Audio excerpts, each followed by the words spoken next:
ఆవేశంలో ఓటు వేయకుండా ఎన్నికల సందర్భంలో కూడా నేను చెప్పినా ప్రజాస్వామ్య పరిణతితో ఆలోచించి విజ్ఞతతో ఆలోచించి ఎవరు గెలిస్తే మంచిది, ఈ రాష్ట్ర భవిష్యత్తు ఎవరి చేతుల్లో ఉంటే మంచిది, అన్ని విషయాలు మీరు కూలంకషంగా చర్చించి బ్రహ్మాండంగా బీఆర్ఎస్ అభ్యర్థులను గెలిపించాలని చెప్పి నేను మనవి చేస్తా ఉన్నా. నేను కూడా హిందువునే, నేను హిందువుని కాదని కాదు, కానీ తెలంగాణ రాష్ట్రంలో ఉన్నటువంటి యావత్తు ప్రజల ఆత్మ బంధువు కేసీఆర్. ఏ ఒక్క వర్గానికో కాదు, తెలంగాణలో ఉన్న అందరు ప్రజలు బాగుపడాలి, అన్ని వర్గాలు మంచిగా ఉండాలి, హిందూ ముస్లిం బాయి బాయి ఉండాలి, అందరం కలిసి బతకాలి.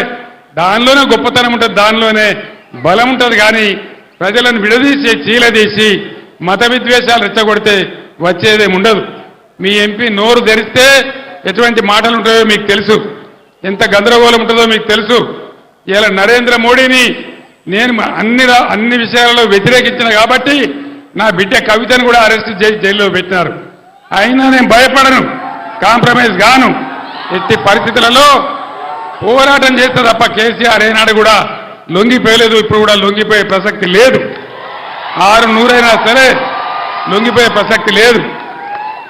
ఇంకో మాట కూడా నేను మనవి చేస్తా ఉన్నా, నరేంద్ర మోడీకి మెజారిటీ వస్తలేదు, తుస్సుమన్నది.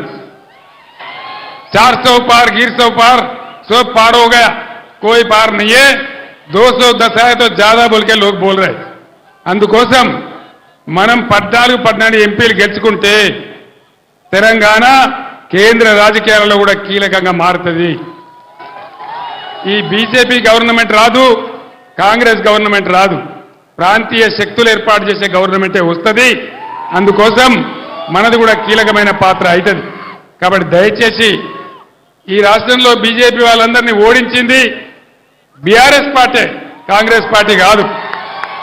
కాంగ్రెస్ బీజేపీ కుమ్మక్కైతాయి, రాత్రికి రాత్రి ఒకటైతాయి, ఆ మోసం కూడా చేస్తారు. కాబట్టి దయచేసి మీ అందరినీ నేను కోరేది, రైతులకు ఎట్లయితే ఇలా గవర్నమెంట్ దిగొచ్చి రైతు బంద్ వేస్తున్నదో అదేవిధంగా అన్ని హామీలు అమలు కావాలంటే, కరెంటు చక్కగా రావాలంటే, విద్యార్థులకు న్యాయం జరగాలంటే, కృష్ణా గోదావరి నదుల నీళ్లు మనకే దక్కాలంటే బీఆర్ఎస్ అయితేనే పేగులు దిగేదాకా కొట్లాడుతుంది.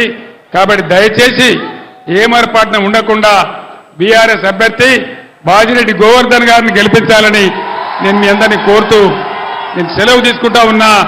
జై తెలంగాణ. కారు గుర్తుకే, కారు గుర్తుకే జై.